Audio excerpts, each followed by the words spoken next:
रात का यह आसमान, तारों से भरा हुआ यह विशाल और अंधकारमय शून्य हमें बहुत शांत, स्थिर और अपरिवर्तनीय लगता है। जब हम ऊपर देखते हैं तो ऐसा महसूस होता है जैसे हम एक बहुत बड़ा जमे हुए कैनवास को देख रहे हैं, जहां हर चीज़ अपनी जगह पर सुरक्षित है। लेकिन यह हमारी आंखों का सबसे बड़ा धोखा है। इस असीम शांति के ठीक पीछे ब्रह्मांड के इतिहास की सबसे हिंसक, सबसे अदृश्य और सबसे खौफनाक घटना घट रही है। एक ऐसी घटना जो हमारे अस्तित्व के हर एक कण को हमेशा के लिए मिटा देने की ताकत रखती है। इस खौफनाक वास्तविकता को समझने के लिए हमें 1998 में वापस जाना होगा। उस समय तक पूरी दुनिया के 99% खगोल शास्त्रियों और वैज्ञानिकों के बीच एक बहुत ही साधारण और तार्किक सहमति थी। उनका मानना था कि 13 अरब 80 करोड़ साल पहले हुए बिग बैंग के बाद से ब्रह्मांड लगातार फैल रहा है, लेकिन अब इसके फैलने की गति धीरे धीरे कम हो रही है। यह धारणा हमारे रोज़मर्रा के अनुभव से बिल्कुल मेल खाती थी। अगर आप एक पत्थर को पूरी ताकत से हवा में उछालते हैं तो वह शुरुआत में बहुत तेज़ी से ऊपर जाता है, लेकिन फिर पृथ्वी की ग्रेविटी यानी गुरुत्वाकर्षण उसे नीचे खींचने लगता है। उसकी गति धीमी होती है, वह एक पल के लिए रुकता है और फिर वापस नीचे गिर पड़ता है।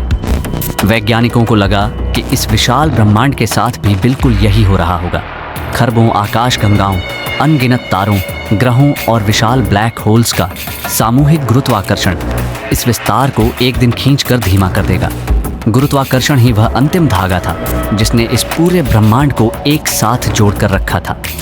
1998 में एस्ट्रोफिजिसिस्ट्स की 2 अलग अलग टीमों ने इसी धीमेपन को मापने का फैसला किया। वे यह देखना चाहते थे कि गुरुत्वाकर्षण कितनी तेज़ी से ब्रह्मांड पर ब्रेक लगा रहा है। इसके लिए उन्होंने अंतरिक्ष में टाइप 1A सुपरनोवा की तलाश शुरू की। यह सुपरनोवा मरते हुए व्हाइट ड्वार्फ तारों के भयानक विस्फोट होते हैं। ये इतने अविश्वसनीय रूप से चमकदार होते हैं कि एक पल के लिए यह पूरी की पूरी आकाशगंगा के अरबों तारों की चमक को भी धुंधला कर देते हैं। चूंकि इन विस्फोटों की चमक हमेशा एक समान होती है, वैज्ञानिक इनका इस्तेमाल ब्रह्मांडीय दूरियां मापने के लिए मील के पत्थर या स्टैंडर्ड कैंडल्स के रूप में करते हैं। वैज्ञानिक अपने टेलीस्कोप सुदूर अंतरिक्ष की गहराई में ताने और डेटा का इंतजार करने लगे।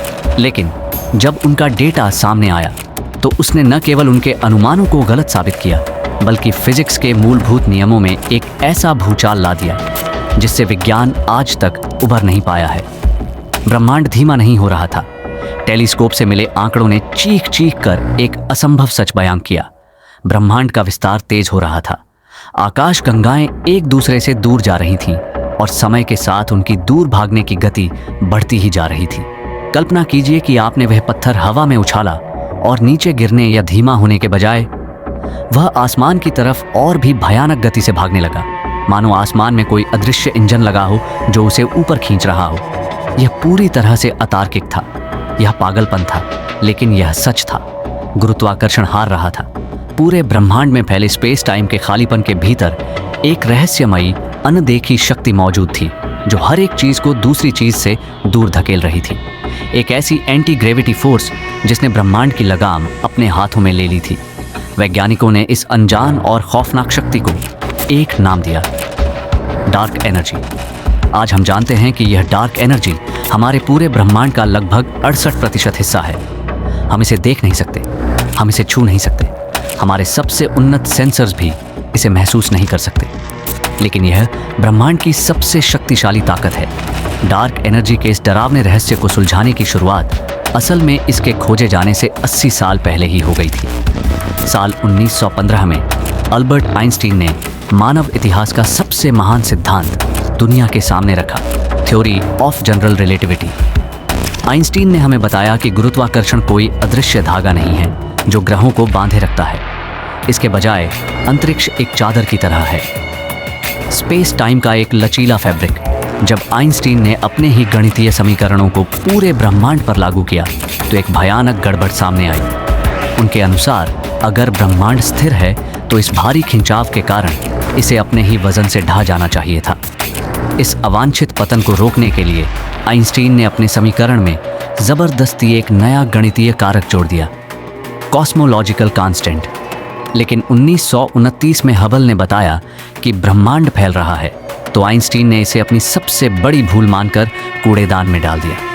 1998 में वैज्ञानिकों को आइंस्टीन के उसी कूड़ेदान में फेंके गए कॉस्मोलॉजिकल कांस्टेंट को वापस निकालना पड़ा।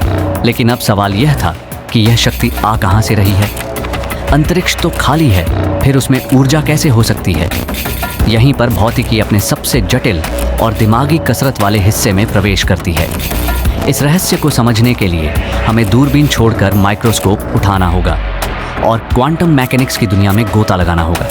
आम धारणा यह है कि खाली अंतरिक्ष का मतलब है पूरी तरह से शून्यता, एक ऐसा डिब्बा जिसमें से आप हवा, रोशनी, धूल और सारे परमाणु निकाल दें तो जो बचेगा वह कुछ नहीं होगा। लेकिन क्वांटम मैकेनिक्स कहता है कि कुछ नहीं जैसी कोई चीज इस ब्रह्मांड में मौजूद ही नहीं है। अगर आप उस खाली अंतरिक्ष के डिब्बे को एक अल्ट्रा माइक्रोस्कोप से देखेंगे तो वह बिल्कुल भी शांत नहीं है। वह वर्चुअल पार्टिकल्स का एक उबलता हुआ महासागर है। खाली अंतरिक्ष में उप परमाणु कण अचानक से प्रकट होते हैं, एक दूसरे से टकराते हैं और एक पल में ही नष्ट हो जाते हैं। यह प्रक्रिया हर माइक्रोसेकंड में अरबों खरबों बार हो रही है। अंतरिक्ष की इस निरंतर उबलती हुई प्रकृति को ही वैक्यूम एनर्जी कहा जाता है। अब एक बहुत ही सरल लेकिन भयानक तथ्य को समझें। ब्रह्मांड में मौजूद सामान्य पदार्थ जैसे तारे, गैस या इंसान का घनत्व विस्तार के साथ कम होता है, लेकिन डार्क एनर्जी अंतरिक्ष के अंदर मौजूद कोई चीज नहीं है।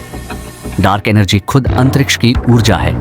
इसका मतलब यह है कि जैसे जैसे ब्रह्मांड फैल रहा है और नया अंतरिक्ष बन रहा है, वैसे वैसे नई डार्क एनर्जी भी जन्म ले रही है। अंतरिक्ष जितना बड़ा होता जा रहा है, डार्क एनर्जी की मात्रा उतनी ही बढ़ती जा रही है। यह एक पॉजिटिव फीडबैक लूप है। ब्रह्मांड फैलता है, अधिक डार्क एनर्जी पैदा होती है, अधिक डार्क एनर्जी ब्रह्मांड को और तेजी से फैलाती है और भी नया अंतरिक्ष बनता है। यह एक ऐसी गाड़ी है जिसके एक्सीलेटर पर किसी ने ईंट रख दी है और वह लगातार रफ्तार पकड़ रही है। यहाँ तक सब कुछ वैज्ञानिक रूप से समझ में आने लगता है। लेकिन 2003 में एक सिद्धांतकार भौतिक विज्ञानी रॉबर्ट कैल्डवेल ने एक ऐसा गणितीय पेपर प्रकाशित किया जिसने खगोल विज्ञान की दुनिया में सन्नाटा खींच दिया। उन्होंने पूछा, क्या होगा अगर डार्क एनर्जी का घनत्व स्थिर रहने के बजाय समय के साथ और भी अधिक सघन और ताकतवर होता जाए?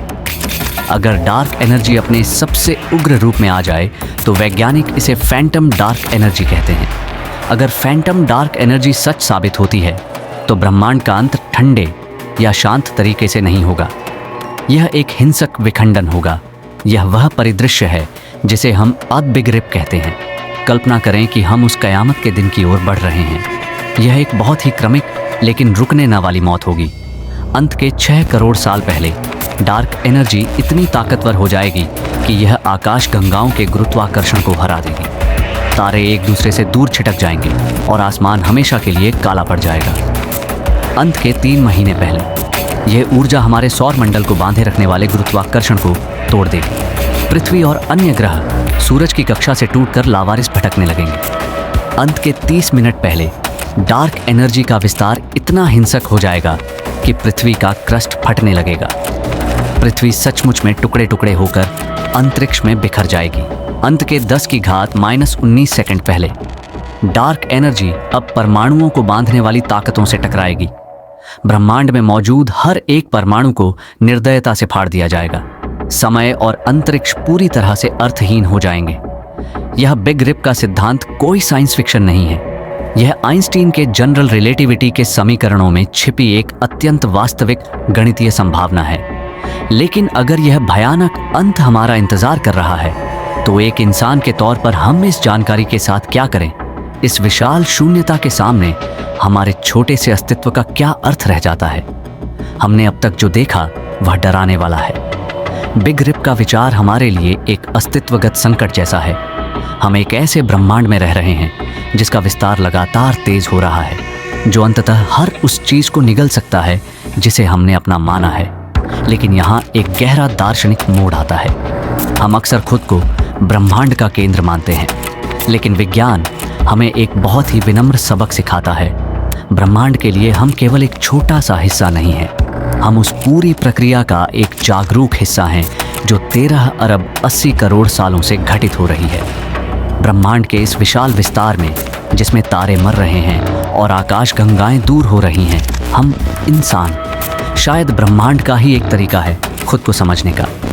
वह वैक्यूम एनर्जी का एक निरंतर हिंसक संघर्ष है। तो क्या हमारा अंत टुकड़े टुकड़े होकर बिखरना सब कुछ व्यर्थ कर देता है? यहाँ आशावादी शून्यवाद का सिद्धांत काम आता है। अगर यह ब्रह्मांड अंत में एक ठंडी शून्यता में विलीन होने वाला है, तो इसका मतलब है कि अभी इस समय जो कुछ भी हम अनुभव कर रहे हैं, जो भी प्यार, जो भी जिज्ञासा और जो भी खोज हम कर रहे हैं, वही इस ब्रह्मांड की एकमात्र सार्थक वस्तु है।